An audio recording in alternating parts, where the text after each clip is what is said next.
Hey guys, welcome back to my channel. My name is Melissa. If you're new here, welcome to my channel.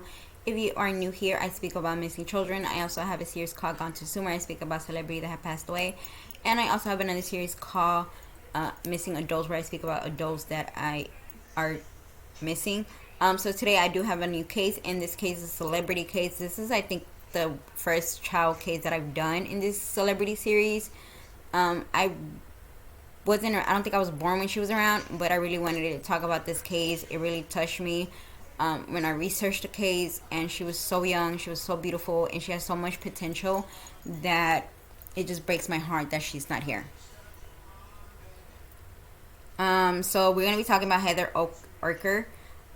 She was just a beautiful little girl. So Heather Michelle Orker was born on December 27th of 1970. And no, she did not have a biography. The stories that I do of the celebrities, I read them from my biography site, but because she was so young, she didn't have one. So this is from Wikipedia.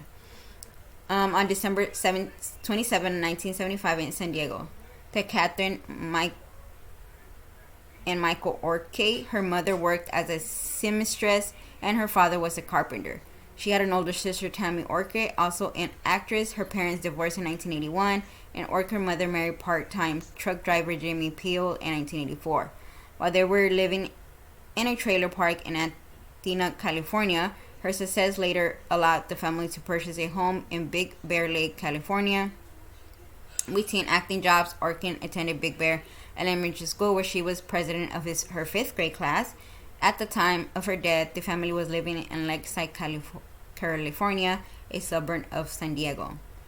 In a contemporary interview with American Prime magazine, producer Steven Spielberg explained that he was looking for a beautiful 4-year-old child, every mother's dream, for the lead in his horror film Poltergeist in 1982. While eating in the MGM commissary, Spielberg saw 5-year-old Orke having lunch with her mother, while older sister Tammy was shooting Peanuts in Heaven. After his lunch, Spielberg approached the family, offered Heather the portrait's role. She was signed to the next day over Drew Barrymore, who instead received the role of Cardin in E.T. the Extra Translation. If you have seen E.T., I've never watched that movie. Yeah, I know who I'm talking about. In Portuguese, Heather played Carol Ann Freeling, a young stubborn girl who becomes the candidate and target for supernatural entitles doing prediction. Spielberg twice accommodated that child actress when she was frightened, when she was scared by performing a particular stunt. Spielberg replaced Heather with a stunt double wearing a blonde wig. And when she was disputed by the portrayal of a child abuse, Spielberg did not require her to perform the take again. For her work on the film, Heather earned between $35,000 to $100,000. Portuguese would go on to receive a cult following and critical acclaim, gathering 3 Academy Award nominations and Young Artist Award nomination for Heather. She was lauded for her performance with the New York Times, nothing that she played a key role, written that with her white eyes, long blonde hair, and soft voice, she was so strict that the sequel played out of her present. Her delivery of the lines, "They are here," in the first film, "They're back," in the second film's tagline, placed her in a cultive pop culture consensus of the United States. "They're Here" is ranked number 69 on the American Film Instruction list of 100 movie quotes, and Pop Sugar included the line on their list of 100 great movie quotes. After her work on Poltergeist in 1982, Heather secured several television, TV, movies roles in April 1983. She started as herself alongside Maury Esterman, as well known as Walt Disney animated character in the 4-long television special Believe You Can. She also appeared in Chips, Webster, The New Leaf, and It to the Beaver, Our House, and had a recruiting role on Happy Days as Heather Pricer. For Webster, Heather won her first Young Artist Award. She also appeared in television movies maturity in the brain, and surviving a family in crisis. Heather went on to reprise the roles of Carol, Anna Freeling in the second and third installment, Poltergeist second, and the other side in 1986, and Poltergeist the third in 1988. Wish I was born that year. Repeatedly, unlike its predecessors, the film's garnered mixed reviews. Although Heather's performance was praised, Poltergeist the third was her final feature, released in June of 1988, 4 months after her death. In early 1987, Heather became ill with Gardasil, which she contracted from well water at her family home in Big Lake. She was subsequently diagnosed as having Crohn's disease. She would describe cortisone infections to treat the disease. During the time she was filming the third movie, the traditional infections resulted in foul swelling on the cheeks, which Heather's mother said she was very self-conscious about. And on January 31st of 1988, Heather began exhibiting flu-like symptoms. The following morning, she collapsed in her home and was rushed to community hospital in Cagello. En route, she suffered a cardiac arrest, but paramedics were able to restart her heartbeat at 9:25 a.m. She was subsequently flown to the Children's Hospital of San Diego, where it was discovered she had installed tetanus and went into emergency surgery. She survived the surgery but suffered another cardiac arrest. While in the recovery room, doctors performed CPR over 30 minutes, but Heather was pronounced dead at 2:43 that afternoon. Heather's cause of death was ruled congenital tetanus of infancy, completable by ischemic stroke. Okay, let me make sure that I'm saying these words right because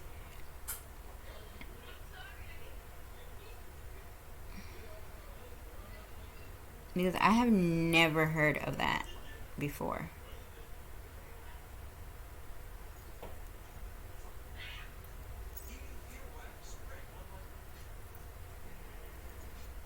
Giardiasis.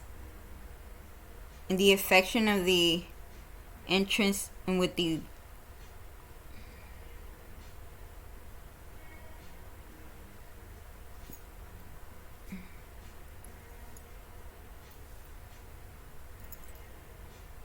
Infection of the intestine with a flagellate protozoan, which causes diarrhea and other symptoms. Okay. And they say she died out of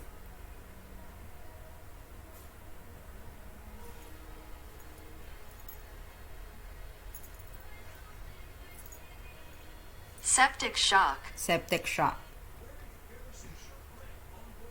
Daniel Hohenlander, the head of gastroenterology at the University of California Irvine Medical Center, state that Heather's death was extremely unusual as she lacked prior symptoms of the bolt effect.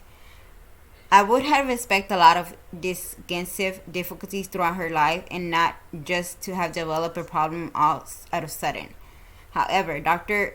Frieder stated that it was possible for congenital bowel gnawing to cause sudden death without the symptoms, and infection caused the bowel to protrude. A private funeral was held for Heather on February 5th in Los Angeles, and she was in Bend as West with Virginia Memorial Park Cemetery. And that is a sad case of Heather. This one, like I said, I think this is the youngest I have done.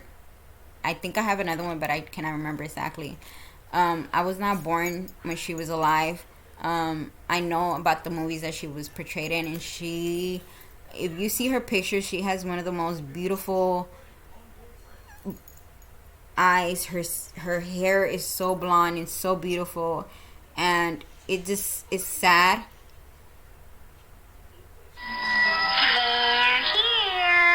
That's her voice. Let me replay it for y'all so y'all could hear it.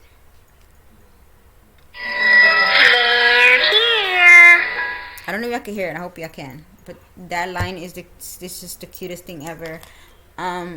It's sad to know that she lost her life at a very, very young age. If she would have been alive today, I think she would have accomplished so much. She would have won so many more awards and so much more.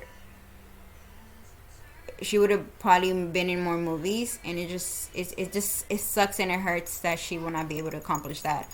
I know that there was. I think I have a story of another child, but this one, the child was murdered by her father. But I cannot remember her name. But I do think I will speak about that one. But I do have few children in my list, but I don't have a lot of them, which I mean, any case that I speak about, whether it's missing children, missing adults, and children that have lost their lives in a very young age, is really difficult. But like I said, she was real beautiful. I wish I could have seen her grow, and I'm so glad that her sister is doing the same thing as her and carrying the legacy of acting through her. And she's probably thinking of her sister as well, and that's something that I will not doubt. But thank you guys for watching this video. I will be back soon with another video. I hope you have a wonderful Saturday. Y'all take care of yourselves.